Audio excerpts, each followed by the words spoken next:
Good morning बेटा जी. How are you all? I hope you all are fine.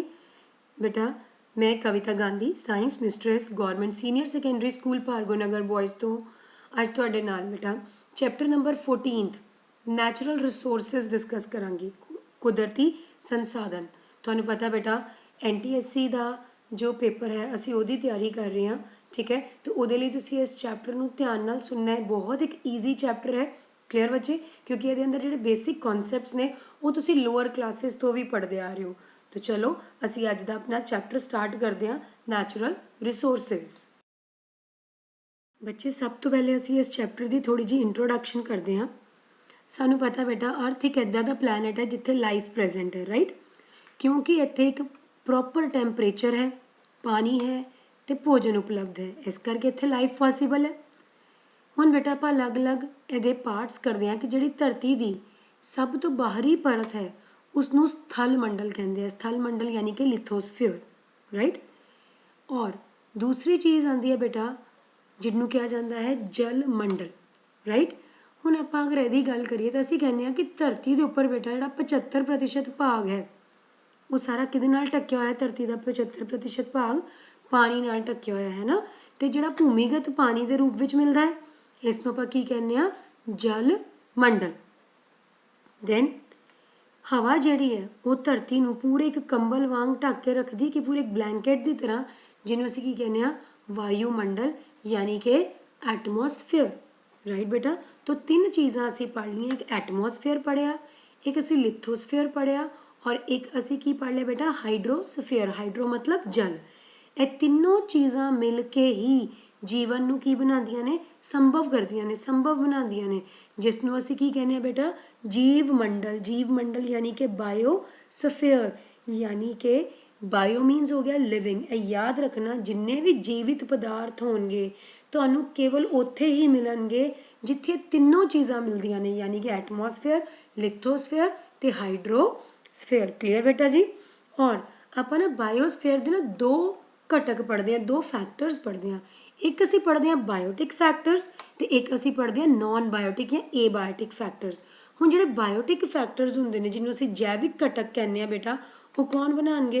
ये सारे living organisms मिल के जैविक घटक बना रहे हैं. और जेकर मैं निर्जीव घटक दी यानी कि एबायोटिक फैक्टर्स की गल करा वो की आ गया हवा, पानी ते मिट्टी. क्लीयर बच्चे? नैक्सट है बेटा जीवन का साह हवा. बच्चे तुसीं जानते हो कि जिहड़ी हवा है वो एक मिक्सचर ऑफ गैसेज है, मिश्रण है. हवा के अंदर किहड़ियां मेन चीज़ां ने तुहानूं पता? सब तो वध मात्रा विच नाइट्रोजन है ना, दिन ऑक्सीजन पढ़ते हैं, कार्बन डाइऑक्साइड, जल वाष्प यानी कि वाटर वेपर्स ते धूड़ कण ने. पर अगर यही आपां दूजे प्लैनेट्स की गल करिए तो जिहड़ा शुक्र ग्रह है या मंगल ग्रह उत्थे जीवन नहीं है, क्योंकि उत्थे वायुमंडल का मुख्य घटक कार्बन डाइऑक्साइड है, राइट? और कार्बन डाइऑक्साइड कितनी है? 95 तो 97% मौजूद है, राइट बेटा? और तुहानूं पता है जीवन की होंद लई किस चीज़ की जरूरत होंदी है? ऑक्सीजन की. क्योंकि जिहड़ा ऑक्सीजन है वो की करता है? जलन क्रिया च मदद करता है, ग्लूकोज के अणुआं नूं तोड़न च मदद करता है साडे शरीर के अंदर, है ना. तो वो चीज़ की उत्थे एबसेंस है. दैन आपां अगर यह देखिए कि बई साडे वायुमंडल में जिहड़ी कार्बन डाइऑक्साइड का कुछ परसेंट है उन्होंने फिक्स कौन करता है? किहड़े मैथड्स नाल कार्बन डाइऑक्साइड कन्वर्ट हो रही है दूसरी गैस के अंदर? तो पहली प्रोसैस है फोटोसिंथेसिस, है ना. हरे पौधे कन्वर्ट कर रहे जो फोटोसिंथेसिस करते हो कार्बन डाइऑक्साइड में ऑक्सीजन च बदलते हैं. और नंबर 2 की है कि जिहड़े समुद्री जंतु होंदे ने वो समुद्री पानी के अंदर जिन्ने भी घुले हुए कार्बोनेट्स होंदे जो कि कार्बन डाइऑक्साइड तो मिल के बने हैं, वो जिन्ने भी कार्बोनेट्स होंदे ने उन्होंने यूज़ करते हैं और अपने प्रोटैक्टिव शैल्स बनाते हैं. तो ये दो मैथड हो गए कार्बन डाइऑक्साइड नूं बेटा जी फिक्स करन दे, राइट? बच्चे हुण असीं देखते हैं कि जलवायु निर्धारण विच जिहड़ा साडा वायुमंडल है उसकी भूमिका की है, यानी कि साडे क्लाइमेट नूं कंट्रोल करन च की रोल है एटमोसफेयर का. तो बच्चे वायुमंडल ने ना पृथ्वी नूं एक कंबल वांग ढकिया होया है. तुहानूं पता है जिहड़ी हवा है वो ताप दी की है? कुछ अलग है, बैड कंडक्टर है. तो वायुमंडल जो है धरती के तापमान नूं हमेशा स्थिर रखता है, यानी कि दिन विच तापमान नूं अचानक वधन तो भी रोकता है ते रात के समय ਤਾਪ ਨੂੰ ਕਿ ਉਹ ਸਾਰਾ ਕਿਧਰੇ ਆਊਟਰ ਸਪੇਸ ਵਿੱਚ ਨਾ ਚਲਾ ਜਾਏ, ਹੈ ਨਾ, ਉਹਦੇ ਵਿੱਚ ਜਾਣ ਦੀ ਦਰ ਨੂੰ ਵੀ ਘੱਟ ਰੱਖਦਾ ਹੈ। ਕਲੀਅਰ ਬੱਚੇ।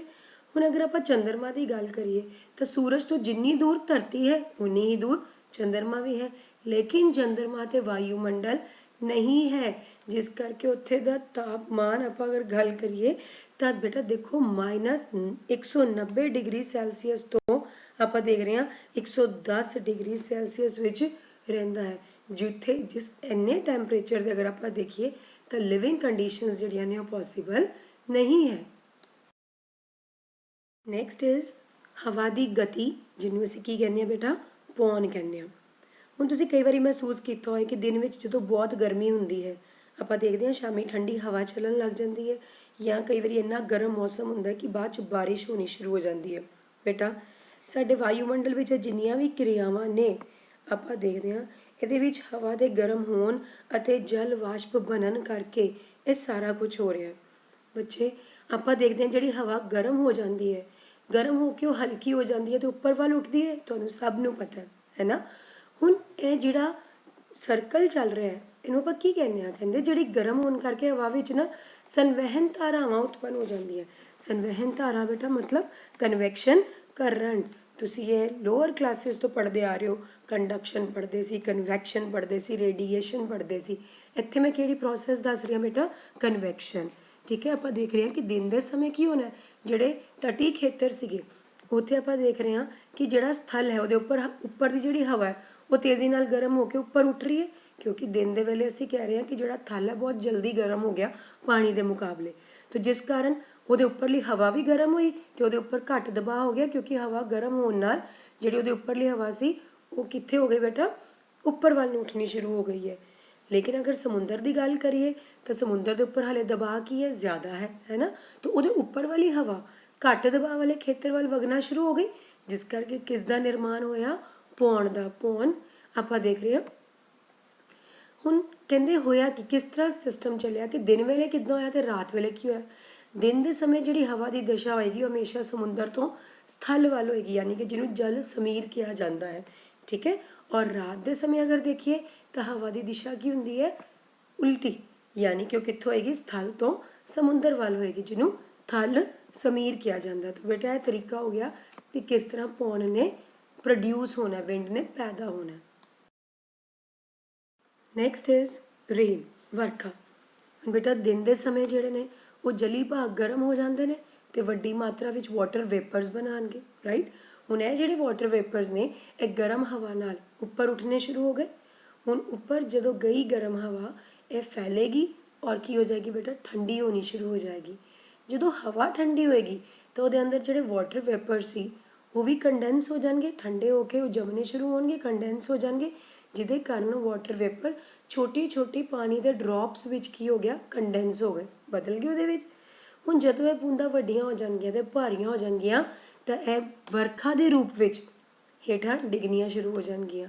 ਯਾਨੀ ਕਿ ਸਾਨੂੰ ਇਹ ਕਲੀਅਰ ਹੋਇਆ ਕਿ ਬਾਰਿਸ਼ ਹੋਈ ਕਿਸ ਤਰ੍ਹਾਂ, ਪਹਿਲੇ ਵਾਸ਼ਪ ਗਰਮ ਹੋ ਕੇ ਉੱਪਰ ਗਏ ਹਵਾ ਦੇ ਨਾਲ, ਹਵਾ ਠੰਡੀ ਹੋਈ, ਉਹ ਵੀ ਠੰਡੇ ਹੋ ਕੇ ਬੂੰਦਾਂ 'ਚ ਬਦਲ ਗਏ ਔਰ ਹੈਵੀ ਹੋ ਕੇ ਰੇਨ ਡ੍ਰੌਪਸ ਨੀਚੇ ਆ ਗਏ ਧਰਤੀ 'ਤੇ। ਹੁਣ ਆਪਾਂ ਦੇਖਦੇ ਹਾਂ ਕਦੀ ਕਦੀ ਤਾਂ ਹਵਾ ਦਾ ਤਾਪਮਾਨ ਇੰਨਾ ਘੱਟ ਜਾਏਗਾ ਜਿਹਦੇ ਕਾਰਨ ਉਹ ਪਾਣੀ ਦੀਆਂ ਬੂੰਦਾਂ ਕਿਤੇ ਬਣ ਗਈਆਂ, ਉਹ ਜਾਮੀ ਗਈਆਂ, ਬਰਫ਼ ਬਣ ਗਈ, ਗੜੇ ਬਣ ਗਏ, ਜਿਹਨੂੰ ਆਪਾਂ ਹੇਲ ਕਹਿੰਦੇ ਹਾਂ, ਇਹਦੇ ਫਾਰਮ 'ਚ ਨੀਚੇ ਡਿੱਗਣੇ ਸ਼ੁਰੂ ਹੋ ਗਏ। ਆਪਾਂ ਕਹਿੰਦੇ ਜੀ ਅੱਜ ਗੜੇ ਪਏ। ਭਾਰਤ ਵਿੱਚ ਜਿਹੜੀ ਵਰਖਾ ਹੈ ਉਹਦਾ ਪੈਟਰਨ ਕਿਹਦੇ 'ਤੇ ਡਿਪੈਂਡ ਕਰਦਾ, ਵਿੰਡ ਦੇ ਪੈਟਰਨ 'ਤੇ, ਕਿ ਹਵਾ ਕਿਸ ਅਕੋਰਡਿੰਗ ਚੱਲ ਰਹੀ ਹੈ। ਔਰ ਜਿਹੜੀ ਭਾਰਤ ਵਿੱਚ ਵਰਖਾ ਹੈ ਉਹ ਦੱਖਣ ਪੱਛਮ ਜਾਂ ਉੱਤਰ ਪੂਰਬੀ ਮੌਨਸੂਨ ਕਾਰਨ ਹੁੰਦਾ ਹੈ। ਕਲੀਅਰ ਬੇਟਾ, ਯਾਨੀ ਕਿ ਅਸੀਂ ਸਿੰਪਲ ਦੇਖ ਰਹੇ ਹਾਂ ਕਿ ਜਿਹੜੀ ਮੌਸਮ ਸੂਚਨਾਵਾਂ ਵਿੱਚ ਵੀ ਅਸੀਂ ਸੁਣਿਆ ਹੋਏਗਾ ਕਿ ਜਿਹੜੀ ਬੰਗਾਲ ਦੀ ਖਾੜੀ ਵਿੱਚ ਹਵਾ ਦਾ ਦਬਾਅ ਹੈ ਜੀ ਉਹ ਘੱਟ ਹੋਣ ਕਾਰਨ ਕਈ ਖੇਤਰਾਂ ਵਿੱਚ ਵਰਖਾ ਹੋਈ। ਨੈਕਸਟ ਟੌਪਿਕ ਬੇਟਾ ਜੀ ਇਜ਼ ਹਵਾ ਪ੍ਰਦੂਸ਼ਣ, ਏਅਰ ਪੋਲਿਊਸ਼ਨ। ਬੇਟਾ ਏਅਰ ਪੋਲਿਊਸ਼ਨ ਹੈ ਕਿ ਜਦੋਂ ਹਵਾ ਵਿੱਚ ਮੌਜੂਦ ਬੇਲੋੜੇ ਹਾਨੀਕਾਰਕ ਪਦਾਰਥਾਂ ਦੀ ਅਮਾਊਂਟ ਵੱਧ ਜਾਂਦੀ ਹੈ, ਉਸ ਨੂੰ ਆਪਾਂ ਕੀ ਕਹਿੰਦੇ ਹਾਂ ਬੱਚੇ, ਹਵਾ ਪ੍ਰਦੂਸ਼ਣ ਕਹਿੰਦੇ ਹਾਂ। ਹੁਣ ਬੱਚੇ ਕਿਹੜੇ ਕਾਰਨਾਂ ਕਰਕੇ ਆਪਾਂ ਦੇਖ ਰਹੇ ਹਾਂ ਕਿ ਜਿਹੜੀ ਹਵਾ ਪ੍ਰਦੂਸ਼ਿਤ ਹੋ ਰਹੀ ਹੈ, ਤੁਹਾਨੂੰ ਪਤਾ ਹਿਊਮਨ ਐਕਟੀਵਿਟੀਜ਼ ਕਰਕੇ ਜ਼ਿਆਦਾਤਰ ਜਿਹੜੀ ਅਸੀਂ ਆਪਣੀ ਏਅਰ ਆ ਉਹਨੂੰ ਪੋਲਿਊਟ ਕਰ ਰਹੇ ਹਾਂ। ਅਗਰ ਆਪਾਂ ਫੋਸਿਲ ਫਿਊਲਸ ਦੀ ਗੱਲ ਕਰੀਏ, ਕੋਲ ਪੈਟਰੋਲੀਅਮ ਦੀ, ਹੈ ਨਾ, ਉਹਨਾਂ ਦੀ ਬਰਨਿੰਗ ਕਰ ਰਹੇ ਹਾਂ, ਉਹਦੇ ਅੰਦਰ ਨਾਈਟ੍ਰੋਜਨ ਅਤੇ ਜਿਹੜੇ ਆਪਾਂ ਕਹਿੰਦੇ ਹਾਂ ਸਲਫਰ ਵੀ ਹੁੰਦਾ, ਲੇਕਿਨ ਚਾਹੇ ਬਹੁਤ ਘੱਟ ਮਾਤਰਾ 'ਚ ਪਰ ਪ੍ਰੈਜ਼ੈਂਟ ਹੈ, ਔਰ ਜਦੋਂ ਫੋਸਿਲ ਫਿਊਲਸ ਨੂੰ ਅਸੀਂ ਬਰਨ ਕਰਦੇ ਹਾਂ ਤਾਂ ਉਹ ਵੀ ਬਲਦੇ ਆ ਨਾਲ, ਜਿਹਦੇ ਕਾਰਨ ਨਾਈਟ੍ਰੋਜਨ ਤੇ ਸਲਫਰ ਦੇ ਕੀ ਬਣ ਜਾਂਦੇ ਬੇਟਾ, ਆਕਸਾਈਡ ਪੈਦਾ ਹੋ ਜਾਂਦੇ ਆ। ਹੁਣ ਅਗਰ ਅਸੀਂ ਉਹਨਾਂ ਨੂੰ ਇਨਹੇਲ ਕਰਾਂਗੇ ਤਾਂ ਵੀ ਸਾਡੇ ਲਈ ਗਲਤ ਹੈ, ਔਰ ਅਗਰ ਉਹ ਪਾਣੀ ਨਾਲ ਰਲ ਕੇ ਬਾਰਿਸ਼ 'ਚ ਮਿਕਸ ਹੋ ਕੇ ਆ ਰਹੇ ਤੇ ਉਹਨੂੰ ਤੇਜ਼ਾਬੀ ਵਰਖਾ ਕਿਹਾ ਜਾਂਦਾ। ਤੁਹਾਨੂੰ ਪਤਾ, ਤੁਸੀਂ ਪੜ੍ਹ ਚੁੱਕੇ ਹੋ ਤੇਜ਼ਾਬੀ ਵਰਖਾ ਵੀ ਕਿੰਨੀ ਹਾਨੀਕਾਰਕ ਹੈ ਨਾ। ਔਰ ਕਈ ਵਾਰੀ ਆਪਾਂ ਦੇਖਦੇ ਹਾਂ ਕਿ ਜਦੋਂ ਇਹ ਸਾਰੇ ਜਲਦੇ ਨੇ ਸਾਡੀ ਹਵਾ ਦੇ ਵਿੱਚ ਇੱਦਾਂ ਹੀ ਕਾਰਬਨ ਕਣ ਜਾਂ ਕਈ ਹੋਰ ਤਰ੍ਹਾਂ ਦੇ ਜਿਹੜੇ ਹਾਈਡਰੋਕਾਰਬਨਸ ਨੇ ਉਹ ਹਵਾ ਦੇ ਅੰਦਰ ਮਿਕਸ ਹੋ ਜਾਂਦੇ ਨੇ, ਕਿ ਮਤਲਬ ਪ੍ਰਦੂਸ਼ਕ ਹੋ ਗਏ, ਜਿਨ੍ਹਾਂ ਨੂੰ ਅਸੀਂ ਕੀ ਕਹਿ ਰਹੇ ਹਾਂ, ਪ੍ਰਦੂਸ਼ਕ ਕਹਿ ਰਹੇ ਹਾਂ। ਉਹ ਕਣ ਜਿਹੜੇ ਹਵਾ ਨੂੰ ਪ੍ਰਦੂਸ਼ਿਤ ਕਰ ਰਹੇ ਨੇ, ਜਿਵੇਂ ਕਿ nitrogen dioxide, carbon monoxide, sulphur dioxide, ozone, ਇਹ ਸਾਰੇ ਬੇਟਾ।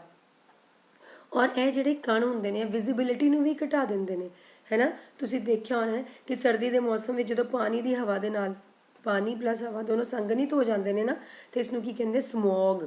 ਸਮੋਗ, ਇਹ ਸਮੋਗ ਇਹ ਦੋ ਵਰਡਸ ਤੋਂ ਬਣਿਆ, ਸਮੋਕ ਪਲੱਸ ਫੌਗ, ਯਾਨੀ ਕਿ ਜਿਹਨੂੰ ਧੁੰਦ ਕਿਹਾ ਜਾਂਦਾ ਹੈ। ਇਹ ਵੀ ਕਿਹਦੇ ਕਰਕੇ, ਏਅਰ ਪੋਲਿਊਸ਼ਨ ਦਾ ਹੀ ਨਤੀਜਾ ਹੈ, ਰਾਈਟ। ਹੁਣ ਇਹਦੇ ਕਰਕੇ ਸਾਨੂੰ ਕੈਂਸਰ ਵਰਗੀ ਬਿਮਾਰੀਆਂ, ਐਸਥਮਾ, ਦਿਲ ਦੇ ਰੋਗ, ਐਲਰਜੀ ਦੀਆਂ ਬਿਮਾਰੀਆਂ, ਇਹ ਸਾਰੇ ਅਸੀਂ ਹਵਾ ਪ੍ਰਦੂਸ਼ਣ ਕਰਕੇ ਆਪਣੇ ਇਨਵਾਇਰਮੈਂਟ 'ਚ ਦੇਖਦੇ ਹਾਂ। ਜੇਕਰ ਆਪਾਂ ਨੈਕਸਟ ਗੱਲ ਕਰੀਏ ਬੇਟਾ, ਤਾਂ ਪੁਆਇੰਟ ਹੈ ਜਲ ਪ੍ਰਦੂਸ਼ਣ।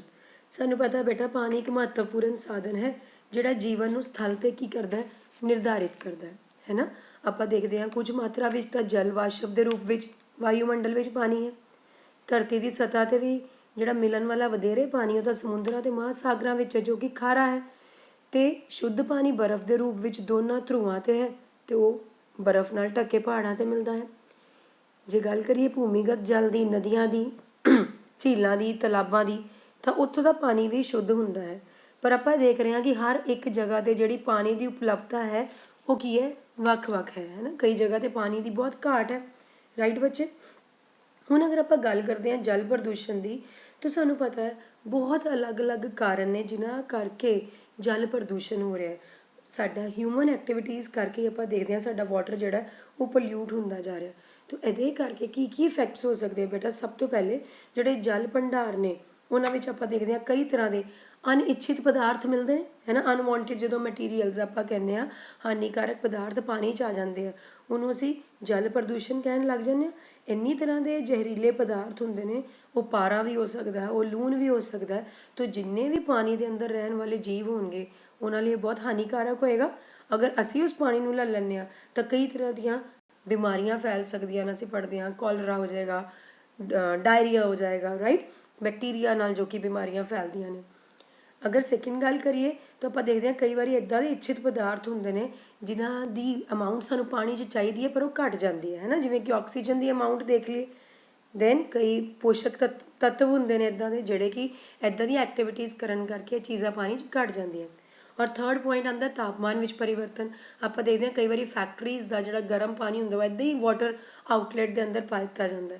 ਕੀ ਹੋ ਰਿਹਾ, ਪਾਣੀ ਗਰਮ ਹੋ ਰਿਹਾ, ਜਿਹਦੇ ਕਰਕੇ ਜਿਹੜਾ ਪਾਣੀ ਹੈ ਉੱਥੋਂ ਦਾ ਉਹਦਾ ਤਾਪਮਾਨ ਵਿਗੜ ਗਿਆ, ਅਤੇ ਜਿਹੜੇ ਉਹਦੇ ਅੰਦਰ ਰਹਿਣ ਵਾਲੇ ਜਲੀ ਜੀਵ ਨੇ ਉਹਨਾਂ ਦਾ ਆਪਾਂ ਦੇਖਦੇ ਹਾਂ ਅਚਾਨਕ ਜਿਹੜਾ ਪ੍ਰਜਨਨ ਦੀ ਕਿਰਿਆ ਦਾ ਹੁੰਦਾ ਸਿਸਟਮ ਉਹ ਸਾਰਾ ਚੇਂਜ ਹੋ ਜਾਂਦਾ, ਜੋ ਕਿ ਉਹਨਾਂ ਲਈ ਕੀ ਹੋ ਗਿਆ, ਬਹੁਤ ਜ਼ਿਆਦਾ ਹਾਰਮਫੁਲ ਹੋ ਜਾਂਦਾ। ਕਲੀਅਰ। ਨੈਕਸਟ ਹੈ ਬੇਟਾ ਜੀ ਮਿੱਟੀ ਵਿੱਚ ਖਣਿਜ ਦੀ ਭਰਪੂਰਤਾ, ਐਬੰਡੈਂਸ ਆਫ ਮਿਨਰਲਸ ਇਨ ਸੋਇਲ। ਬੇਟਾ ਜਿਹੜੇ ਹੈ ਅਗਰ ਆਪਾਂ ਗੱਲ ਕਰੀਏ ਖਣਿਜ ਨੇ, ਇਹ ਜੀਵਨ ਦੀ ਵਿਲੱਖਣਤਾ ਨੂੰ ਨਿਰਧਾਰਿਤ ਕਰਨ ਵਾਲਾ ਇੱਕ ਮਹੱਤਵਪੂਰਨ ਸਾਧਨ ਹੈ ਨਾ। ਆਪਾਂ ਦੇਖਦੇ ਹਾਂ ਜਿਹੜੀ ਮਿੱਟੀ ਦੀ ਸਭ ਤੋਂ ਬਾਹਰੀ ਪਰਤ ਹੁੰਦੀ ਉਹਨੂੰ ਪੇਪੜੀ ਕਹਿੰਦੇ ਆ, ਕਰਸਟ। ਔਰ ਇਸ ਪਰਤ ਵਿੱਚ ਅਸੀਂ ਦੇਖਦੇ ਹਾਂ ਖਣਿਜ ਹੁੰਦੇ ਆ ਬੇਟਾ।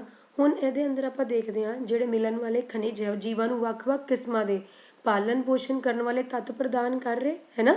ਇਹ ਜਿਹੜੇ ਖਣਿਜ ਸੀ ਨਾ ਵੱਡੀਆਂ ਚੱਟਾਨਾਂ ਨਾਲ ਜੁੜੇ ਹੋਏ ਸੀ, ਪਰ ਇਹ ਸਾਨੂੰ ਜੀਵਾਂ ਨੂੰ ਤਾਂ ਉਪਲਬਧ ਨਹੀਂ ਸੀ। ਤਾਂ ਕੀ ਹੋਇਆ, ਵੈਦਰਿੰਗ ਆਫ ਰੌਕਸ ਹੋਈ, ਯਾਨੀ ਕਿ ਹਜ਼ਾਰਾਂ ਲੱਖਾਂ ਵਰ੍ਹਿਆਂ 'ਚ ਕੀ ਹੋ ਗਿਆ, ਇਹ ਚੱਟਾਨਾਂ ਨੇ ਟੁੱਟਣਾ ਸ਼ੁਰੂ ਕੀਤਾ। ਇਹਦੇ ਕਈ ਕਾਰਨ ਸੀ ਚੱਟਾਨਾਂ ਟੁੱਟਣ ਦੇ, ਕਈ ਫਿਜ਼ੀਕਲ, ਕੈਮੀਕਲ ਜਾਂ ਕੋਈ ਬਾਇਓਲੋਜੀਕਲ ਰੀਜ਼ਨ ਸੀਗੇ। ਕਈ ਰਿਐਕਸ਼ਨਸ ਹੋਈਆਂ ਜਿਨ੍ਹਾਂ ਕਰਕੇ ਜਿਹੜੀਆਂ ਵੱਡੀਆਂ ਵੱਡੀਆਂ ਚੱਟਾਨਾਂ ਸੀ ਇਹ ਟੁੱਟਣੀਆਂ ਸ਼ੁਰੂ ਹੋ ਗਈਆਂ। ਤਾਂ ਇਟ ਮੀਨਸ ਚੱਟਾਨਾਂ ਦੇ ਟੁੱਟਣ ਕਾਰਨ ਮਿੱਟੀ ਦਾ ਨਿਰਮਾਣ ਹੋਇਆ। ਇਹਨਾਂ ਨੂੰ ਟੁੱਟਣ 'ਚ ਸੂਰਜ ਨੇ ਮਦਦ ਕੀਤਾ, ਜਲ ਨੇ ਮਦਦ ਕੀਤਾ, ਹਵਾ ਨੇ ਮਦਦ ਕੀਤਾ, ਕਈ ਜੀਵਾਂ ਨੇ, ਜਿਵੇਂ ਕਿ ਅਸੀਂ ਗੱਲ ਕਰਦੇ ਹਾਂ ਇਹਦੇ ਵਿੱਚ ਮੌਸ ਦੀ ਜਿਹੜੇ ਕਿ ਬ੍ਰਾਇਓਫਾਈਟਸ ਨੇ ਉਹਨਾਂ ਨੇ ਮਦਦ ਕੀਤਾ, ਜਿਹਦੇ ਕਰਕੇ ਚੱਟਾਨਾਂ ਟੁੱਟ ਕੇ ਮਿੱਟੀ 'ਚ ਬਦਲ ਗਈਆਂ।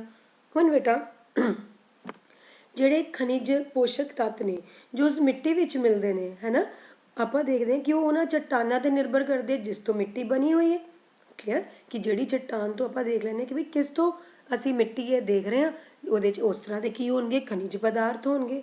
ਤਾਂ ਮਿੱਟੀ ਦੀ ਉੱਪਰੀ ਪਰਤ ਹੈ ਜਿਸ ਵਿੱਚ ਮਿੱਟੀ ਦੇ ਕਣਾਂ ਤੋਂ ਇਲਾਵਾ ਆਪਾਂ ਦੇਖਦੇ ਹਾਂ ਮੱਲੜ ਅਤੇ ਜੀਵ ਵੀ ਮੌਜੂਦ ਹੁੰਦੇ ਨੇ, ਉਸ ਨੂੰ ਆਪਾਂ ਕੀ ਕਹਿ ਰਹੇ ਹਾਂ, ਉੱਪਰੀ ਮਿੱਟੀ ਕਹਿ ਰਹੇ ਹਾਂ। ਕਲੀਅਰ ਬੇਟਾ। ਪਰ ਅੱਜ ਕੱਲ੍ਹ ਅਗਰ ਆਪਾਂ ਗੱਲ ਕਰੀਏ ਤਾਂ ਸਾਡੀ ਮਿੱਟੀ ਕੀ ਹੈ, ਪੋਲਿਊਟ ਹੁੰਦੀ ਜਾ ਰਹੀ ਹੈ, ਸੋਇਲ ਪੋਲਿਊਸ਼ਨ ਹੁੰਦਾ ਜਾ ਰਿਹਾ, ਕਿਉਂਕਿ ਜਿਹੜੀ ਆਧੁਨਿਕ ਖੇਤੀ ਹੋ ਰਹੀ ਹੈ ਉਹ 'ਚ ਅਸੀਂ ਕੀਟਨਾਸ਼ਕਾਂ ਦਾ, ਕਈ ਤਰ੍ਹਾਂ ਦੇ ਖਾਦਾਂ ਦਾ ਇੰਨੀ ਜ਼ਿਆਦਾ ਮਾਤਰਾ 'ਚ ਪ੍ਰਯੋਗ ਕਰ ਰਹੇ ਹਾਂ ਕਿ ਉਹ ਸਾਰੇ ਲੰਬੇ ਸਮੇਂ ਤੱਕ ਇਹ ਜਿਹੜੇ ਪਦਾਰਥਾਂ ਦੀ ਵਰਤੋਂ ਹੋਣ ਨਾਲ ਮਿੱਟੀ ਦੇ ਜਿੰਨੇ ਵੀ ਸੂਖਮ ਜੀਵ ਆ ਉਹ ਮਰਦੇ ਜਾ ਰਹੇ, ਜੋ ਕਿ ਮਿੱਟੀ ਦੀ ਬਣਤਰ ਨੂੰ ਖਰਾਬ ਕਰ ਰਹੇ। ਤਾਂ ਇਹਨਾਂ ਪੋਸ਼ਕ ਤੱਤਾਂ ਦਾ ਰੀਸਾਈਕਲ ਨਹੀਂ ਹੋ ਪਾ ਰਿਹਾ। ਠੀਕ ਹੈ, ਜਿਹੜੇ ਗੰਡੋਏ ਸੀਗੇ ਮਿੱਟੀ 'ਚ ਜਿਨ੍ਹਾਂ ਨੇ ਮੱਲੜ ਬਣਾਉਣਾ ਸੀ ਅੰਦਰ, ਉਹ ਵੀ ਖਤਮ ਹੁੰਦੇ ਜਾ ਰਹੇ, ਜਿਹਦੇ ਕਰਕੇ ਬੇਟਾ ਜੇ ਮਿੱਟੀ ਦੀ ਆਪਾਂ ਸੰਭਾਲ ਨਹੀਂ ਕਰਾਂਗੇ ਤਾਂ ਜਿਹੜੀ ਉਪਜਾਊ ਮਿੱਟੀ ਵੀ ਉਹ ਵੀ ਕਿਹਦੇ 'ਚ ਬਦਲ ਜਾਏਗੀ, ਬੰਜਰ ਭੂਮੀ ਵਿੱਚ ਬਦਲ ਜਾਏਗੀ। ਇਟ ਮੀਨਸ ਆਪਾਂ ਪੁਆਇੰਟ ਕਹਿ ਸਕਦੇ ਹਾਂ ਕਿ ਬਈ ਮਿੱਟੀ ਤੋਂ ਜਿਹੜੇ ਯੂਜ਼ਫੁਲ ਮਟੀਰੀਅਲ ਹਟ ਰਹੇ ਨੇ ਜਾਂ ਕਈ ਹਾਨੀਕਾਰਕ ਪਦਾਰਥ ਐਡ ਹੋਏ ਨੇ ਜੋ ਕਿ ਮਿੱਟੀ ਦੀ ਉਪਜਾਊ ਸ਼ਕਤੀ ਨੂੰ ਪ੍ਰਭਾਵਿਤ ਕਰਦੇ ਪਏ ਨੇ।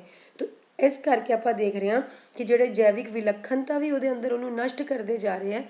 ਇਹਨੂੰ ਆਪਾਂ ਕੀ ਕਹਾਂਗੇ, ਭੂਮੀ ਪ੍ਰਦੂਸ਼ਣ ਕਹਾਂਗੇ। ਔਰ ਤੁਸੀਂ ਸੋਇਲ ਇਰੋਜਨ ਬਾਰੇ ਵੀ ਪੜ੍ਹ ਚੁੱਕੇ ਹੋ, ਜਿਹਨੂੰ ਭੂ ਖੋਰ ਕਿਹਾ ਜਾਂਦਾ ਹੈ। ਪਾਣੀ ਨਾਲ ਜਦੋਂ ਮਿੱਟੀ ਵਗਦੀ ਉਹਨੂੰ ਭੂ ਖੋਰ ਕਹਿੰਦੇ ਆ। ਔਰ ਸਭ ਤੋਂ ਵਧੀਆ ਤਰੀਕਾ ਹੈ ਭੂ ਖੋਰ ਨੂੰ ਬਚਾਉਣ ਦਾ, ਉਹ ਕੀ ਹੈ, ਪੌਦਿਆਂ ਨੂੰ ਉਗਾਉਣਾ, ਰੀਫੋਰੈਸਟੇਸ਼ਨ ਜਾਂ ਏਫੋਰੈਸਟੇਸ਼ਨ ਕਰਨਾ, ਕਿਉਂਕਿ ਪੌਦਿਆਂ ਦੀ ਜੜ੍ਹਾਂ ਭੂ ਖੋਰ ਨੂੰ ਰੋਕਦੀਆਂ ਹਨ। ਨੈਕਸਟ ਟੌਪਿਕ ਬੇਟਾ ਆਪਾਂ ਕਰਨ ਜਾ ਰਹੇ ਹਾਂ ਜੈਵ ਰਸਾਇਣਿਕ ਚੱਕਰ, ਹੈ ਨਾ, ਬਾਇਓਜੀਓਕੈਮੀਕਲਸ ਸਾਈਕਲਸ।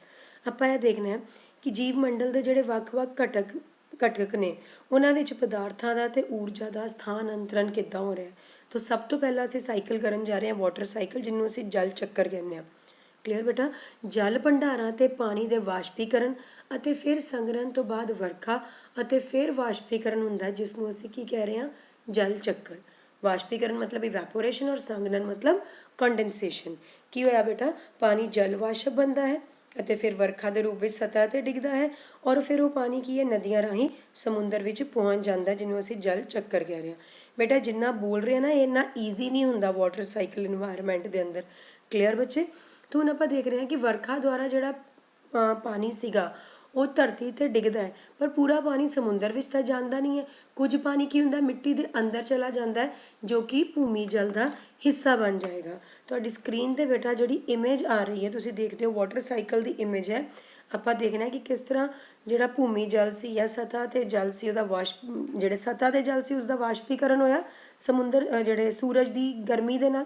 ਠੀਕ ਹੈ, ਹੁਣ ਜਦੋਂ ਇਵੈਪੋਰੇਸ਼ਨ ਹੋ ਜਾਏਗਾ, ਉੱਪਰ ਜਾ ਕੇ ਕੰਡੈਂਸੇਸ਼ਨ ਹੋਣੀ ਹੈ, ਫਿਰ ਬਾਰਿਸ਼ ਹੋ ਕੇ ਕੀ ਆ ਜਾਣੀ ਹੈ, नीचे हो जानी, नीचे आ जाएगा पानी, है ना।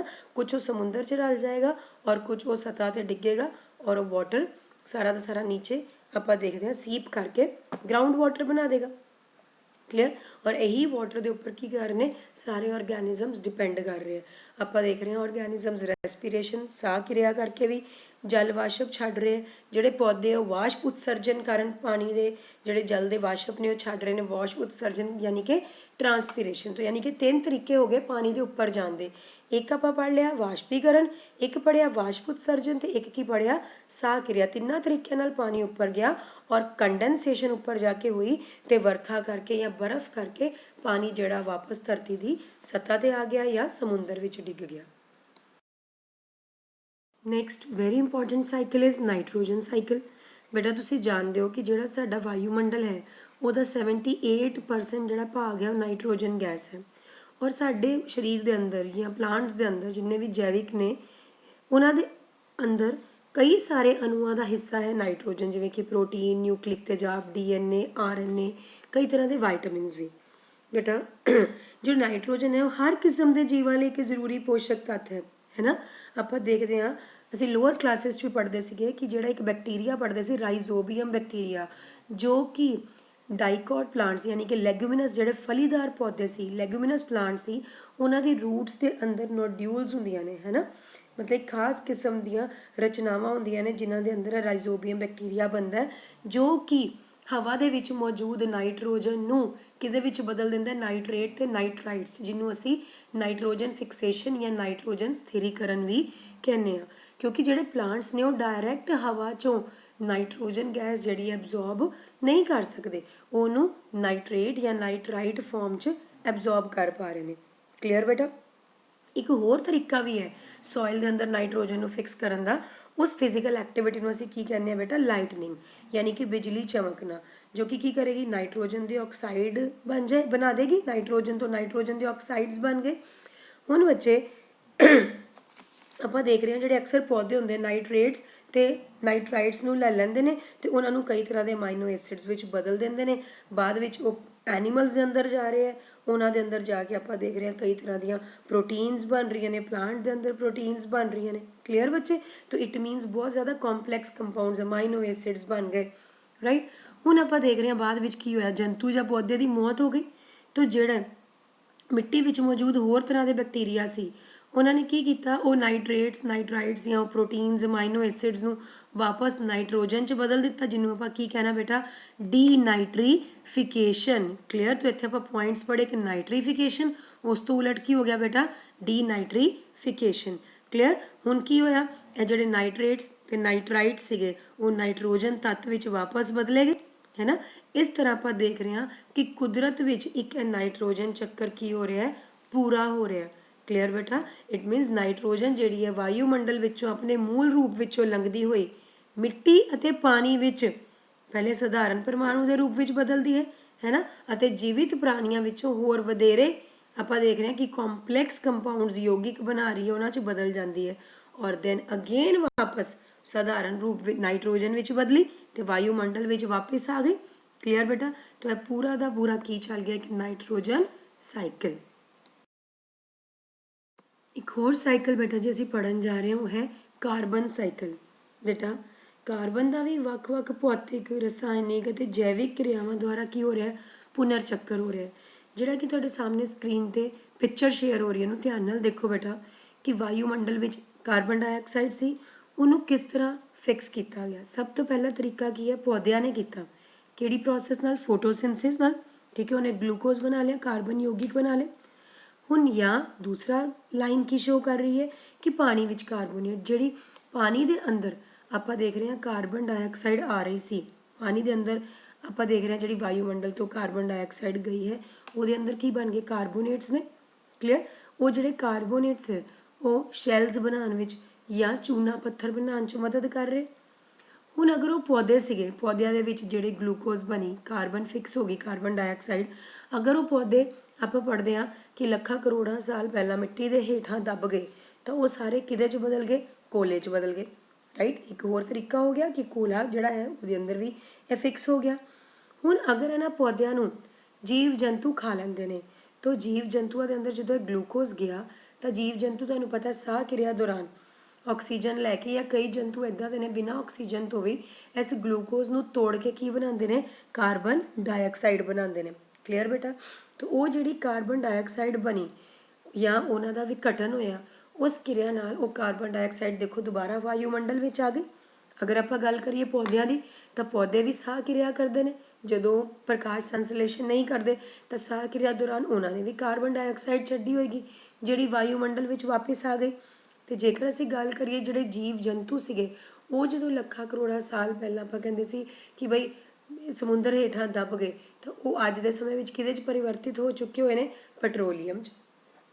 ਤਾਂ ਇਟ ਮੀਨਸ ਆਪਾਂ ਇਹ ਦੇਖ ਰਹੇ ਹਾਂ ਕਿ ਕਿਸ ਤਰ੍ਹਾਂ ਇਹ ਪੂਰਾ ਦਾ ਪੂਰਾ ਵਾਯੂਮੰਡਲ ਦੇ ਅੰਦਰ ਜਿਹੜਾ ਕਾਰਬਨ ਡਾਈਆਕਸਾਈਡ ਪਹਿਲੇ ਫਿਕਸ ਕੀਤੀ ਜਾ ਰਹੀ ਹੈ ਵਾਯੂਮੰਡਲ ਤੋਂ, ਅਤੇ ਫਿਰ ਕਈ ਤਰੀਕੇ ਨੇ ਉਸ ਕਾਰਬਨ ਡਾਈਆਕਸਾਈਡ ਨੂੰ ਵਾਪਿਸ ਵਾਯੂਮੰਡਲ ਦੇ ਅੰਦਰ ਭੇਜਣ ਦੇ। ਕਲੀਅਰ? ਕਿਉਂਕਿ ਅਸੀਂ ਇਹ ਜਿਹੜੇ ਪਥਰਾਟ ਬਾਲਣ ਨੇ, ਕੋਲਾ, ਪੈਟਰੋਲੀਅਮ ਹੈ, ਜਦੋਂ ਇਹਨਾਂ ਨੂੰ ਜਲਾਵਾਂਗੇ ਫਿਰ ਕਾਰਬਨ ਡਾਈਆਕਸਾਈਡ ਬਣੇਗੀ, ਉਹ ਫਿਰ ਵਾਯੂਮੰਡਲ ਵਿੱਚ ਰਲ ਜਾਏਗੀ। ਇਸ ਤਰ੍ਹਾਂ ਆਪਾਂ ਦੇਖ ਰਹੇ ਹਾਂ ਕਿ ਅਲੱਗ-ਅਲੱਗ ਐਕਟੀਵਿਟੀਜ਼ ਕਰਕੇ ਕਿਸ ਤਰ੍ਹਾਂ ਕਾਰਬਨ ਦਾ ਸਾਈਕਲ ਚੱਲ ਰਿਹਾ ਹੈ। ਨੈਕਸਟ ਆਉਂਦਾ ਬੇਟਾ ਜੀ ਗ੍ਰੀਨ ਹਾਊਸ ਇਫੈਕਟ, ਹਰਾ ਘਰ ਪ੍ਰਭਾਵ। ਬੇਟਾ ਵਾਯੂਮੰਡਲ ਵਿੱਚ ਮੌਜੂਦ ਕੁਝ ਗੈਸਾਂ ਵਿੱਚ ਵਾਧਾ ਸੰਸਾਰ ਦੇ ਔਸਤ ਤਾਪਮਾਨ ਨੂੰ ਵਧਾ ਰਿਹਾ ਹੈ। ਇਸ ਤਰ੍ਹਾਂ ਦੇ ਪ੍ਰਭਾਵ ਨੂੰ ਬੇਟਾ ਜੀ ਅਸੀਂ ਗ੍ਰੀਨ ਹਾਊਸ ਪ੍ਰਭਾਵ ਕਹਿੰਦੇ ਹਾਂ। ਕਲੀਅਰ? ਹੁਣ ਵਾਯੂਮੰਡਲ ਵਿੱਚ ਮੌਜੂਦ ਕਾਰਬਨ ਡਾਈਆਕਸਾਈਡ ਹੈ, ਉਹਦੇ ਵਿੱਚ ਵਾਧੇ ਨਾਲ ਵਾਯੂਮੰਡਲ ਤੇ ਤਾਪਮਾਨ ਵਿੱਚ ਵਾਧਾ ਹੋ ਰਿਹਾ ਹੈ, ਜਿਸ ਕਾਰਨ ਆਪਾਂ ਕੀ ਕਹਿੰਦੇ ਹਾਂ? ਵਿਸ਼ਵ ਵਿਆਪੀ ਗਰਮੀ ਦੀ ਸਥਿਤੀ ਬਣ ਰਹੀ ਹੈ, ਜਿਹਨੂੰ ਅਸੀਂ ਕੀ ਕਹਿੰਦੇ ਹਾਂ? Global warming. ਤੁਹਾਨੂੰ ਪਤਾ ਹੈ ਜਿਹੜੀਆਂ ਕੁਝ ਗੈਸਾਂ ਇੱਦਾਂ ਦੀਆਂ ਨੇ ਜਿਹੜੀਆਂ ਧਰਤੀ ਤੋਂ ਤਾਪ ਨੂੰ ਕੀ ਕਰ ਰਹੀਆਂ ਨੇ, ਧਰਤੀ ਦੇ ਵਾਯੂਮੰਡਲ ਦੇ ਬਾਹਰ ਜਾਣ ਤੋਂ ਰੋਕਦੀਆਂ ਪਈਆਂ ਨੇ। ਤੇ ਜਦੋਂ ਬਾਹਰ ਨਹੀਂ ਜਾ ਪਾਏਗਾ ਉੱਥੋਂ ਦਾ ਟੈਂਪਰੇਚਰ ਵਧਣਾ ਸ਼ੁਰੂ ਹੋ ਜਾਏਗਾ, ਜਿਹਨੂੰ ਅਸੀਂ ਗਲੋਬਲ ਵਾਰਮਿੰਗ ਕਿਹਾ। ਬੇਟਾ ਹਰਾ ਘਰ ਪ੍ਰਭਾਵ ਲਈ ਯਾਦ ਕਰੋ, ਠੰਡੇ ਮੌਸਮਾਂ ਵਿੱਚ ਆਪਾਂ ਦੇਖਦੇ ਹਾਂ ਉਸ਼ਣ ਕਟੀਬੰਧੀ ਜਿਹੜੇ ਪੌਦੇ ਨੇ ਉਹਨਾਂ ਨੂੰ ਗਰਮ ਰੱਖਣ ਲਈ ਨਾ ਆਪਾਂ ਇੱਕ ਐਨਕਲੋਜ਼ਰ ਜਿਹਾ ਬਣਾਉਂਦੇ ਹੁੰਦੇ ਸੀ, ਇੱਕ ਪਰਦਾ ਬਣਾਉਣ ਦੀ ਪ੍ਰਕਿਰਿਆ ਸੀਗੀ। ਅਸੀਂ ਇਹ ਪੜ੍ਹਦੇ ਰਹੇ ਹਾਂ ਲੋਅਰ ਕਲਾਸਿਸ ਦੇ ਵਿੱਚ। ਤੋ ਉਹਦੇ ਵਿੱਚ ਕਿਹੜਾ ਜਿਹੜਾ ਪ੍ਰਿੰਸੀਪਲ ਹੈ ਉਹ ਕੰਮ ਕਰ ਰਿਹਾ ਬੇਟਾ, ਹੀ ਗ੍ਰੀਨ ਹਾਊਸ ਇਫੈਕਟ। ਔਰ ਉਹ ਜਿਹੜਾ ਆਪਾਂ ਇਨਕਲੋਜ਼ਰ ਬਣਾਉਂਦੇ ਸੀ ਕਈ ਵਾਰੀ ਗਲਾਸ ਦਾ, ਅਸੀਂ ਐਕਟੀਵਿਟੀ ਵੀ ਕਰਕੇ ਦੇਖਦੇ ਸੀ, ਉਹਨੂੰ ਕੀ ਕਹਿੰਦੇ ਸੀਗੇ, ਗ੍ਰੀਨ ਹਾਊਸ। ਨੈਕਸਟ ਬੇਟਾ ਜੀ very important, oxygen cycle, right. ਆਪਾਂ ਦੇਖਦੇ ਹਾਂ ਕਿ ਵਾਯੂਮੰਡਲ ਵਿੱਚੋਂ ਜਿਹੜੀ ਆਕਸੀਜਨ ਹੈ ਉਹਦੀ ਵਰਤੋਂ ਕੀ ਹੈ, 3 ਤਰੀਕਿਆਂ ਨਾਲ ਹੋ ਰਹੀ ਹੈ। ਸਭ ਤੋਂ ਪਹਿਲਾਂ ਤੁਸੀਂ ਜਾਣਦੇ ਹੋ ਕਿ ਵਾਯੂਮੰਡਲ ਵਿੱਚ ਲਗਭਗ 21% ਕੀ ਹੈ, ਆਕਸੀਜਨ ਪ੍ਰੈਜ਼ੈਂਟ ਹੈ ਨਾ। ਇਹ ਆਪਾਂ ਦੇਖ ਰਹੇ ਹਾਂ ਵੱਡੇ ਪੈਮਾਨੇ ਤੇ ਧਰਤੀ ਦੀ ਪੇਪੜੀ ਵਿੱਚ ਯੌਗਿਕ ਦੇ ਰੂਪ ਅਤੇ ਹਵਾ ਵਿੱਚ ਕਾਰਬਨ ਡਾਈਆਕਸਾਈਡ ਦੇ ਰੂਪ ਵਿੱਚ ਸਾਨੂੰ ਮਿਲ ਰਹੀ ਹੈ। ਹੁਣ ਅਗਰ ਅਸੀਂ ਗੱਲ ਕਰੀਏ ਕਿ ਵਾਯੂਮੰਡਲ ਵਿੱਚ ਆਕਸੀਜਨ ਦੀ ਵਰਤੋਂ ਕਿਹੜੇ 3 ਤਰੀਕਿਆਂ ਨਾਲ ਹੋ ਰਹੀ ਹੈ, ਤਾਂ ਦੇਖੋ ਤੁਹਾਨੂੰ ਦਿਖ ਰਿਹਾ ਬੇਟਾ, ਇੱਕ ਤਾਂ ਸਾਹ ਕਿਰਿਆ ਰੈਸਪੀਰੇਸ਼ਨ, ਜਲਨ ਕਿਰਿਆ ਹੈ ਜਿਹਨੂੰ ਅਸੀਂ ਕੰਬਸ਼ਨ ਕਹਿੰਦੇ ਹਾਂ, ਤੇ ਨਾਈਟ੍ਰੋਜਨ ਦੇ ਆਕਸਾਈਡਾਂ ਨੂੰ ਬਣਾਉਣ ਵਿੱਚ ਇਹਦਾ ਕੀ ਹੋ ਰਹੀ ਹੈ, ਫਿਕਸੇਸ਼ਨ ਹੋ ਰਹੀ ਹੈ। ਹੁਣ ਬੇਟਾ ਵਾਯੂਮੰਡਲ ਵਿੱਚ ਜਿਹੜਾ ਆਕਸੀਜਨ ਹੈ ਉਹ ਕੇਵਲ ਇੱਕ ਹੀ ਮੇਨ ਜਿਹੜੀ ਐਕਟੀਵਿਟੀ ਹੈ ਜਿਹਨੂੰ ਅਸੀਂ ਫੋਟੋਸਿੰਥਸਿਸ ਜਾਂ ਪ੍ਰਕਾਸ਼ ਸੰਸਲੇਸ਼ਨ ਕਹਿੰਦੇ ਹਾਂ, ਉਹਦੇ ਰਾਹੀਂ ਉਹ ਵਾਯੂਮੰਡਲ ਵਿੱਚ ਵਾਪਸ ਆਉਂਦੀ ਹੈ। ਤੇ ਜਿਸ ਤਰੀਕੇ ਨਾਲ ਸਾਡੀ ਨੇਚਰ ਵਿੱਚ ਜਿਹੜਾ ਆਕਸੀਜਨ ਸਾਈਕਲ ਹੈ ਬੇਟਾ ਉਹ ਕੰਪਲੀਟ ਹੁੰਦਾ ਹੈ। ਬੇਟਾ ਜੀ ਇਹ ਯਾਦ ਰੱਖਣਾ ਹੈ ਕਿ ਇੱਕੋ ਹੀ ਮੈਥਡ ਹੋਇਆ ਵਾਪਸ ਭੇਜਣ ਦਾ, ਜਿਹਨੂੰ ਅਸੀਂ ਕੀ ਕਿਹਾ, ਫੋਟੋਸਿੰਥਸਿਸ ਕਿਹਾ। ਕਲੀਅਰ ਬੱਚੇ। ਆਪਾਂ ਦੇਖਦੇ ਹਾਂ ਚਾਹੇ ਇਹ ਸਾਹ ਕਿਰਿਆ ਵਿੱਚ ਆਕਸੀਜਨ ਦੀ ਬਹੁਤ ਮਹੱਤਵਪੂਰਨ ਮੰਨਦੇ ਹਾਂ, ਪਰ ਕੁਝ ਜੀਵ ਨੇ ਜਿਵੇਂ ਕਿ ਬੈਕਟੀਰੀਆ, ਤੁਸੀਂ ਯਾਦ ਰੱਖਣਾ ਹੈ ਕਿ ਅਗਰ ਇਹ ਆਕਸੀਜਨ ਲੈ ਲੈਣ, ਤਤੀ ਆਕਸੀਜਨ ਲੈ ਲੈਣ ਤਾਂ ਇਹ ਜ਼ਹਿਰੀਲੇ ਹੋ ਜਾਂਦੇ ਨੇ। ਇਟ ਮੀਨਸ ਯਾਦ ਕਰੋ ਬੈਕਟੀਰੀਆ ਜਿਹੜੇ ਅਸੀਂ ਹੁਣੇ ਪੜ੍ਹ ਕੇ ਆਏ ਹਾਂ, ਜਿਹੜੇ ਨਾਈਟ੍ਰੋਜਨ ਦਾ ਸਥਿਰੀਕਰਨ ਕਰਦੇ ਸੀ, ਉਹ ਜਿਹੜੀ ਨਾਈਟ੍ਰੋਜਨ ਫਿਕਸੇਸ਼ਨ ਹੋ ਰਹੀ ਸੀ ਨਾ, ਉਹ ਕਦੀ ਵੀ ਨਾਈਟ੍ਰੋਜਨ ਦੀ ਮੌਜੂਦਗੀ ਵਿੱਚ ਨਹੀਂ ਹੁੰਦੀ ਹੈ। ਕਲੀਅਰ। ਇਟ ਮੀਨਸ ਉਹ ਕਦੋਂ ਹੁੰਦੀ ਹੈ, ਇਨ ਦੀ ਐਬਸੈਂਸ ਆਫ ਆਕਸੀਜਨ। ਤਾਂ ਬੇਟਾ ਇਹ ਸੀਗਾ ਆਕਸੀਜਨ ਸਾਈਕਲ। ਨੈਕਸਟ ਬੇਟਾ ਵੈਰੀ ਇੰਪੋਰਟੈਂਟ ਪੁਆਇੰਟ ਜਿਹਨੂੰ ਅਸੀਂ ਕਹਿੰਦੇ ਹਾਂ ਓਜ਼ੋਨ ਲੇਅਰ, ਹੈ ਨਾ। ਤੁਸੀਂ ਲੋਅਰ ਕਲਾਸਿਸ ਤੋਂ ਵੀ ਪੜ੍ਹਦੇ ਆ ਰਹੇ ਹੋ ਕਿ ਵਾਯੂਮੰਡਲ ਦੇ ਉਤਲੇ ਭਾਗ ਵਿੱਚ ਆਕਸੀਜਨ ਦੇ 3 ਪਰਮਾਣੂਆਂ ਵਾਲੇ ਅਣੂ ਮਿਲਦੇ ਹਨ, ਜਿਸ ਨੂੰ ਅਸੀਂ ਓਜ਼ੋਨ ਕਹਿੰਦੇ ਹਾਂ। ਬੇਟਾ ਸਾਡੇ ਐਟਮੋਸਫੇਅਰ 'ਚ ਇੱਕ ਲੇਅਰ ਹੈ ਸਟ੍ਰੈਟੋਸਫੇਅਰ, ਜਿੱਥੇ ਓਜ਼ੋਨ ਲੇਅਰ ਬਣਦੀ ਹੈ। ਓਜ਼ੋਨ ਕਿਹਦੇ ਤੋਂ ਬਣੀ ਹੈ, ਉਹ ਆਕਸੀਜਨ ਦੇ 3 ਆਪਾਂ ਕਹਿ ਰਹੇ ਹਾਂ ਜਦੋਂ ਪਰਮਾਣੂ ਮਿਲਣਗੇ, ਯਾਨੀ ਕਿ O3 ਬਣ ਗਿਆ ਮੋਲੀਕਿਊਲ। ਹੁਣ ਇਹ ਜਿਹੜਾ O3 ਹੈ ਇਹ ਅਣੂ ਫੈਲੇ ਹੁੰਦੇ ਨੇ, ਜਿਹਦੇ ਕਰਕੇ ਕੀ ਬਣ ਰਹੀ ਹੈ ਬੇਟਾ ਜੀ, ਓਜ਼ੋਨ ਪਰਤ ਬਣਦੀ ਪਈ ਹੈ। ਹੁਣ ਓਜ਼ੋਨ ਦਾ ਕੰਮ ਕੀ ਹੈ, ਸੂਰਜ ਤੋਂ ਜਿਹੜੀਆਂ ਆਉਣ ਵਾਲੀਆਂ ਹਾਨੀਕਾਰਕ ਪਰਾਬੈਂਗਨੀ ਕਿਰਨਾਂ ਨੇ ਉਹਨਾਂ ਨੂੰ ਧਰਤੀ ਦੀ ਸਤ੍ਹਾ 'ਤੇ ਪਹੁੰਚਣ ਤੋਂ ਰੋਕਣਾ, ਹੈ ਨਾ। ਕਿਉਂਕਿ ਅਗਰ ਅਸੀਂ ਇਮੈਜਿਨ ਹੀ ਨਹੀਂ ਕਰ ਸਕਦੇ ਹਾਂ ਸਾਡੀ ਲਾਈਫ ਬਿਨਾਂ ਓਜ਼ੋਨ ਲੇਅਰ ਤੋਂ, ਕਿਉਂਕਿ ਆਪਾਂ ਦੇਖਦੇ ਹਾਂ ਕਿ ਬਈ ਇਹ ਅਗਰ ਧਰਤੀ 'ਤੇ ਆ ਜਾਏਗੀ ਤਾਂ ਕਈ ਤਰ੍ਹਾਂ ਦੇ ਸਕਿਨ ਕੈਂਸਰ, ਸਨੋ ਬਲਾਈਂਡਨੈਸ ਪੈਦਾ ਕਰੇਗੀ। ਕਲੀਅਰ। ਪੌਦਿਆਂ ਦੇ ਅੰਦਰ ਫੋਟੋਸਿੰਥਸਿਸ ਨੂੰ ਡਿਸਟਰਬ ਕਰ ਦੇਗੀ। ਤੋ ਇਹਨੂੰ ਇੱਕ ਓਜ਼ੋਨ ਹੋਲ ਦੇਖਿਆ ਗਿਆ ਹੈ, ਇੱਕ ਓਜ਼ੋਨ ਪਰਤ ਵਿੱਚ ਇੱਕ ਛੇਕ ਦੇਖਿਆ ਗਿਆ। ਇਸ ਦਾ ਕਾਰਨ ਕੀ ਸੀਗਾ, ਕਲੋਰੋਫਲੋਰੋਕਾਰਬਨ, ਕਿਉਂਕਿ ਇਹ ਓਜ਼ੋਨ ਡਿਪਲੀਟਿੰਗ ਸਬਸਟੈਂਸਿਸ ਨੇ, ਇਹ ਓਜ਼ੋਨ ਨੂੰ ਖਤਮ ਕਰਨ ਵਾਲੀਆਂ ਚੀਜ਼ਾਂ ਨੇ, ਕਲੋਰੋਫਲੋਰੋਕਾਰਬਨ, ਜਿਨ੍ਹਾਂ ਦੇ ਉੱਤੇ ਅੱਜ ਦੀ ਘੜੀ ਵਿੱਚ ਪੂਰੀ ਤਰ੍ਹਾਂ ਕੀ ਹੈ ਬੇਟਾ, ਬੈਨ ਲਗਾ ਦਿੱਤਾ ਗਿਆ ਹੈ। ਕਿਉਂਕਿ ਆਪਾਂ ਦੇਖਦੇ ਹਾਂ ਕਿ ਮਨੁੱਖ ਦੁਆਰਾ ਬਣਾਇਆ ਗਿਆ ਜਿਹੜੇ ਵੱਖ-ਵੱਖ ਕਿਸਮਾਂ ਦੇ ਯੌਗਿਕ ਸੀ, ਜਿਨ੍ਹਾਂ ਵਿੱਚ ਕਲੋਰੋਫਲੋਰੋਕਾਰਬਨ ਆਪਾਂ ਕਹਿੰਦੇ ਸੀ ਵਾਯੂਮੰਡਲ ਵਿੱਚ ਸਥਿਰ ਅਵਸਥਾ ਵਿੱਚ ਦਾਖਲ ਹੋ ਜਾਂਦਾ ਸੀ। ਉਹ ਜਿਹੜਾ ਕਲੋਰੋਫਲੋਰੋਕਾਰਬਨ ਸੀ ਉਹ ਕੀ ਕਰਦਾ ਸੀ, ਕਲੋਰੀਨ ਤੇ ਫਲੋਰੀਨ ਯੁਕਤ ਕਾਰਬਨ ਦਾ ਯੌਗਿਕ ਸੀਗਾ। ਠੀਕ ਹੈ। ਇਹ ਬਹੁਤ ਸਥਾਈ ਸੀਗੇ ਅਤੇ ਕਿਸੇ ਵੀ ਆਪਾਂ ਦੇਖ ਰਹੇ ਹਾਂ ਕਿ ਜੈਵ ਪ੍ਰਕਿਰਿਆ ਰਾਹੀਂ ਵਿਕਟਿਤ ਨਹੀਂ ਹੋ ਪਾ ਰਹੇ ਸੀ। ਕਲੀਅਰ। ਔਰ ਉਹ ਜਿੱਦਾਂ ਹੀ ਓਜ਼ੋਨ ਪਰਤ ਦੇ ਨੇੜੇ ਪਹੁੰਚੇ, ਇਹਨਾਂ ਨੇ ਓਜ਼ੋਨ ਅਣੂਆਂ ਨਾਲ ਪ੍ਰਤੀਕਿਰਿਆ ਕਰਨੀ ਹੈ, ਔਰ ਜਿਸ ਦੇ ਕਾਰਨ ਸਾਡੀ ਓਜ਼ੋਨ ਪਰਤ ਨੂੰ ਖਤਮ ਹੋਣਾ ਸ਼ੁਰੂ ਕਰ ਦੇਣਾ ਹੈ। ਬੇਟਾ ਕਿਹੜੀ ਜਗ੍ਹਾ 'ਤੇ ਕਮੀ ਦੇਖੀ ਗਈ ਹੈ ਓਜ਼ੋਨ ਪਰਤ ਦੇ ਅੰਦਰ ਬੇਟਾ, ਐਂਟਾਰਕਟਿਕਾ 'ਚ। ਉੱਥੇ ਕੀ ਓਬਜ਼ਰਵ ਕੀਤਾ ਗਿਆ, ਇੱਕ ਓਜ਼ੋਨ ਹੋਲ। ਤੁਸੀਂ ਹੁਣ ਸੁਣਿਆ ਹੋਏਗਾ ਅੱਜ ਕੱਲ੍ਹ ਲੋਕਡਾਊਨ ਤੋਂ ਬਾਅਦ ਆਪਾਂ ਸੁਣਿਆ ਕਿ ਪੋਲਿਊਸ਼ਨ ਦੇ ਘਟਣ ਕਰਕੇ ਸਾਡੀ ਓਜ਼ੋਨ ਜਿਹੜੀ ਲੇਅਰ ਹੈ ਉਹ ਵੀ ਥੋੜ੍ਹੀ ਬਹੁਤ ਕੀ ਹੋਈ ਹੈ, ਹੀਲ ਹੋਈ ਹੈ। ਔਰ ਅਗਰ ਅਸੀਂ ਇੱਦਾਂ ਦੀ ਐਕਟੀਵਿਟੀਜ਼ ਨੂੰ ਅੱਗੇ ਕੰਟੀਨਿਊ ਰੱਖਾਂਗੇ ਤਾਂ ਬੇਟਾ ਅਸੀਂ ਇਹਨੂੰ ਓਜ਼ੋਨ ਪਰਤ ਨੂੰ ਹਮੇਸ਼ਾ ਲਈ ਬਚਾ ਕੇ ਰੱਖ ਸਕਦੇ ਹਾਂ, ਕਿਉਂਕਿ ਸਾਡਾ ਜੀਵਨ ਤਾਂ ਹੀ ਪੋਸੀਬਲ ਹੈ ਅਗਰ ਕੀ ਹੈ ਸਾਡੇ ਐਟਮੋਸਫੇਅਰ ਦੇ ਅੰਦਰ ਕਿਹੜੀ ਲੇਅਰ ਹੈ, ਓਜ਼ੋਨ ਲੇਅਰ ਹੈ, ਕਿਉਂਕਿ ਇਹਨੇ ਇੱਕ ਛਤਰੀ ਦੀ ਤਰ੍ਹਾਂ ਸਾਡੀ ਅਰਥ ਨੂੰ ਕੀ ਹੈ ਬੇਟਾ, ਢਕਿਆ ਹੋਇਆ ਹੈ। ਕਲੀਅਰ ਬੱਚੇ। ਤਾਂ ਮੈਂ ਉਮੀਦ ਕਰਦੀ ਹਾਂ ਬੇਟਾ ਜੀ ਕਿ ਜਿਹੜਾ ਅੱਜ ਦਾ ਲੈਕਚਰ ਹੈ ਉਹ ਤੁਹਾਨੂੰ ਚੰਗੀ ਤਰ੍ਹਾਂ ਸਮਝ ਆਇਆ ਹੋਏਗਾ। ਤੁਸੀਂ ਇਹਦੇ ਵਿੱਚ ਜਿਹੜੇ ਇੰਪੋਰਟੈਂਟ ਪੁਆਇੰਟਸ ਹੈ ਉਹਨਾਂ ਨੂੰ ਆਪਣੀ ਨੋਟਬੁੱਕ 'ਤੇ ਨੋਟ ਕਰ ਲਿਆ ਹੋਏਗਾ।